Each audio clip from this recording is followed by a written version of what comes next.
Este é o novo smartphone Samsung A05, lançamento da marca. Neste vídeo eu vou mostrar para vocês como você pode aumentar o tamanho da fonte neste modelo.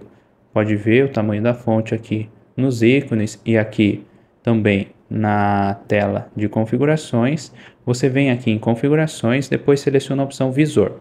Aí aqui você vem nessa opção, tamanho e estilo da fonte. Pode ver que eu deixei no tamanho mínimo. Aí para você aumentar, é só você aumentar aqui. Este é o tamanho máximo.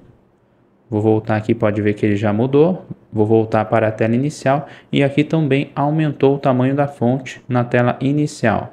Você pode escolher entre essas opções que eu mostrei para vocês. Caso você ache que esteja muito grande, você pode diminuir aqui. Aumentei o tamanho da fonte que estava no mínimo. E é esse vídeo que eu queria mostrar para vocês. Não esqueça do seu like. Muito obrigado a todos e até o próximo vídeo.